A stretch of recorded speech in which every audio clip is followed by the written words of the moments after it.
Okey, Assalamualaikum. Jumpa lagi dalam kelas sejarah hari ini. Hari ini kita nak belajar tentang sumber sejarah. Ada dua jenis sumber sejarah. Sumber pertama adalah sumber primer dan sumber kedua adalah sumber sekunder.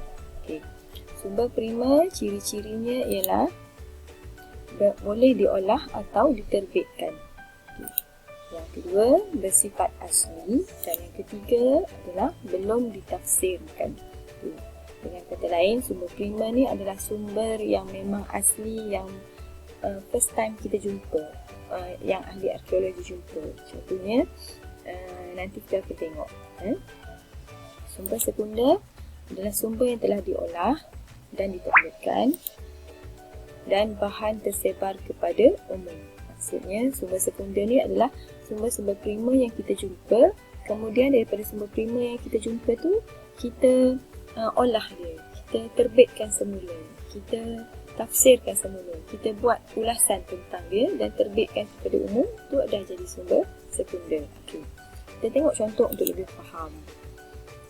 Dua contoh sumber sejarah tadi, sumber primer dan sumber sekunder. Sumber primer, apa contoh sumber primer? Contohnya fosil. Apa fosil? Fosil ni apa dia? Fosil ni adalah tulang haiwan ataupun tulang manusia yang dijumpai oleh ahli arkeologi. Artifak diari yang dijumpai hasil tulis tangan daripada penulis dia asli, original dia. Bukan artifak, manuskrip, batu bersurat, surat peribadi, dokumen rasmi, keterangan lisan. Keterangan lisan ni bercerita lah, cerita-cerita daripada orang tua zaman dulu ke, direkodkan, dan juga fail rasmi pejabat. Semua ni adalah sumber primer, sumber asli. Sumber sekunder pula adalah buku, jurnal, akhbar, majalah, risalah dan ensiklopedia. Dengan kata lain, contohnya akhbar. Bahan ni dah jadi sumber sekunder. Sebab apa? Sebab akhbar ni, maklumat dalam akhbar ni telah diterbitkan kepada umum dan telah diolah. Contohnya, wartawan jumpa tulang manusia di satu gua, di sebuah gua. Jadi tulang manusia tu adalah fosil. Fosil tulang yang dijumpai itu, fosil yang dijumpai itu adalah jadi sumber primer. Kemudian wartawan tersebut mengulas tentang fosil tersebut, bagi tahu maklumat tentang fosil itu dijumpai daripada mana, jenis apa, daripada tahun berapa, kat mana lokasinya. Semua itu diterbitkan dalam akhbar. Maka akhbar tersebut kita boleh jadikan dia sebagai sumber sekunder. Boleh ambil keratan dalam akhbar tersebut dan ia menjadi sumber sekunder untuk rujukan sejarah. Apa itu artifak? Artifak ni adalah sumber primer tadi. Artifak adalah bahan yang dicipta oleh manusia yang digunakan untuk memburu, bertani dan berdagang. Kalau tengok gambar ni adalah contoh-contoh artifak. Diperbuat daripada batu, kaca dan logam. Batu, kaca atau logam. Kalau kita tengok yang sebelah kanan ni adalah loceng gangsa yang dijumpai di kampung Pencumua, Johor.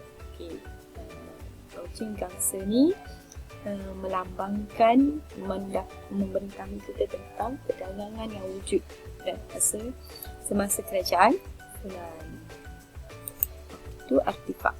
Bukan artifak, dia bukan artifak. Data arkeologi berkaitan dengan budaya manusia yang terdapat di bawah tanah dan di atas permukaan tanah, seperti dinding gua, dinding kota dan struktur bangunan. Contohnya, candi di Lembah Bujang. Sebelah kiri kita ni adalah gambar candi.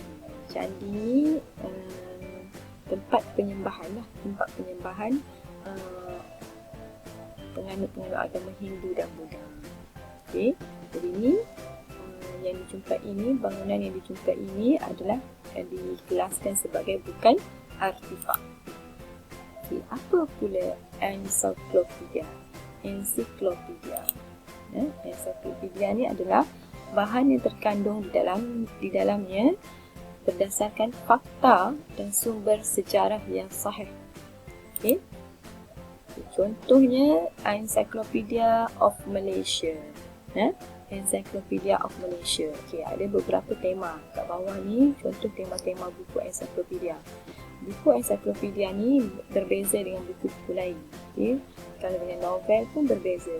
Okay, sebab maklumat yang ada dalam encyclopedia ni adalah maklumat fakta yang benar dan sahih sahaja.